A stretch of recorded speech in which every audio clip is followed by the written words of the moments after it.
సృష్టి సాఫల్య కేంద్రంలో ఎన్నో మోసాలు, ఎన్నెన్నో మామూలుగా కాదండి. అందరినీ మోసం చేయడమే. బిచ్చగాళ్ళని తీసుకొచ్చి వాళ్ళకి బీరు పోయించి ఫుడ్ పెట్టి వాళ్ళ వీర్యాన్ని కనెక్ట్ చేసి, అలాగే కూలి పనులకి వెళ్ళే ఆడవాళ్ళని పిలిపించి వాళ్ళకి కొన్ని డబ్బులు ఇచ్చి వాళ్ళ ఎగ్ని తీసి వీళ్ళు అహ్మదాబాదు ఉందటండి.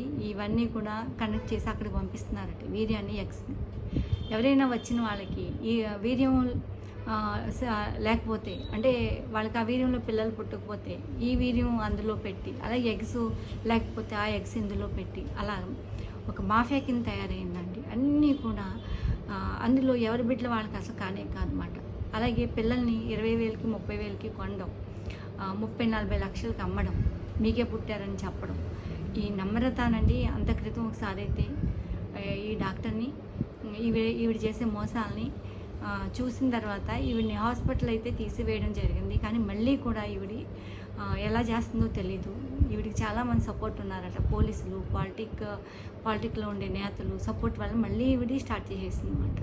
ఇలా మళ్ళీ మోసపోయిన వాళ్ళు తెలిసి కూడా మళ్ళీ ఈమె దగ్గరకు ఎందుకు వెళ్తున్నారో ఏంటో అర్థం కావట్లేదు. ఈమె ఇంకా 30 మంది 40 మంది దగ్గర అండి, మనిషికి 30 నుంచి, అంటే వాళ్ళు ఉన్నవాళ్ళు అని తెలిసిందంటే 30 నుంచి 50 లక్షలు ఐవీఎఫ్కి అని చెప్పి, సరోగస్కి అని చెప్పి కనెక్ట్ చేయడం జరుగుతుంది. ఈవిడ చాలా మోసగత్తండి. అసలు ఈవిడ ఆడదో కాదో కూడా అర్థం కావట్లేదు ఎవరికి.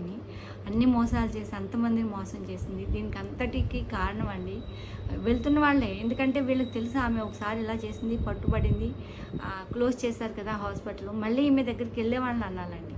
మోసపోతున్నారని మనం బాధపడుతున్నాం, కానీ కాదండి. వెళ్ళేవాళ్ళు మళ్ళీ వెళ్తున్నారు. మోసగత్తులని తెలిసి కూడా వెళ్తున్నారు.